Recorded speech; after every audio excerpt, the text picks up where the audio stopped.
Hello and welcome to this month's Luxury Market Report. I'm Sherri Ann Green with Coldwell Banker, and this is my Luxury Market Report for August.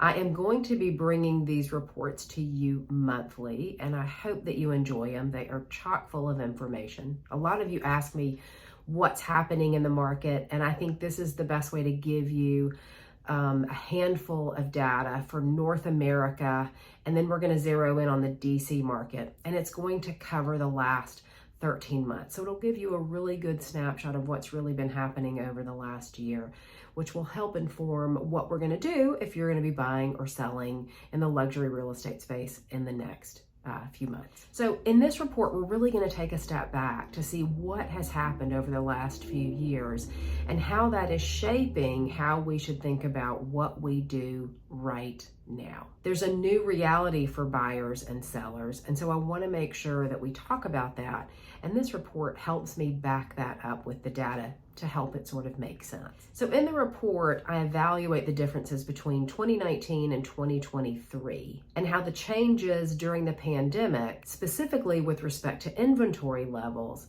have now created a new reality for buyers and sellers. You remember what happened during the pandemic, and now we're sort of dealing with a very different picture.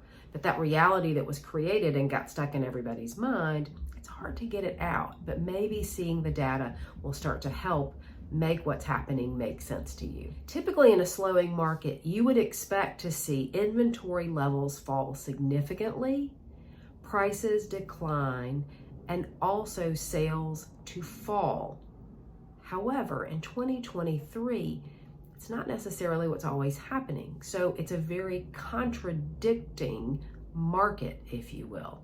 And it's contradicting normal expectations for a slowing market. Throughout the report, you'll discover why the volume of sales, although lower than in 2019, is actually stronger than it has been in years past. Equally, you'll discover how the inventory levels, both total availability and new listings, is now an important key to appreciating how to navigate effectively in today's market. While it's safe to say that buying in the luxury real estate space and selling is changing, it's important to understand that demand trends are also changing. What you're going to see in the report is we talk about how for the luxury buyer and seller, the affluent buyer and seller, it's really all about the experience.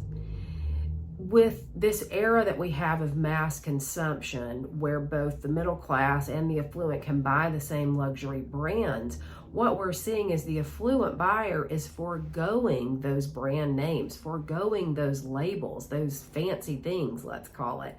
And they're really investing in things that are immaterial but make a difference to their comfort and their wellness. It's I think part of this whole quiet luxury thing that we're seeing. So we're not branding ourselves so much in the luxury market, but we are experiencing things that create a truly luxurious lifestyle. And one of the things we're really seeing, and you'll see this in the report, is that creating that experience at home of wellness and safety is a big trend.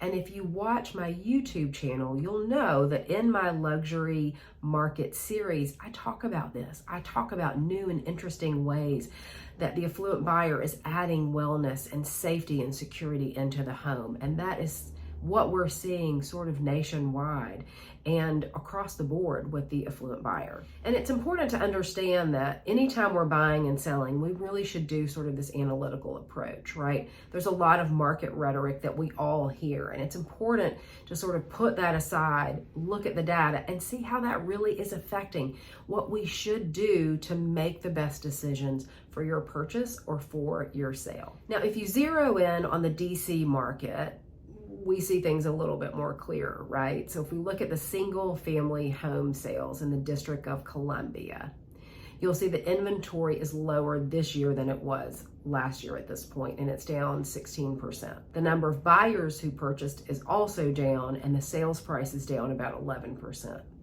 However, when we look at attached homes, which we certainly have a lot of in the District of Columbia, inventory is down 24%. So 16 for single family, 24 for attached. Sales, however, are up 8%, and the prices remain steady. So that's really different. The other thing that is different is that the days on market has increased for the attached home, and that's up to 15 days on average. However, that's still pretty quick, right? But it was at 9 days last year. So that is a change that you will see. I hope you love the report. I hope you read it from cover to cover. And if you have any questions about it, don't hesitate to reach out. And I hope to see you before next month's report. But if I don't, enjoy this one. Enjoy the last days of August and summer, and I'll see you soon.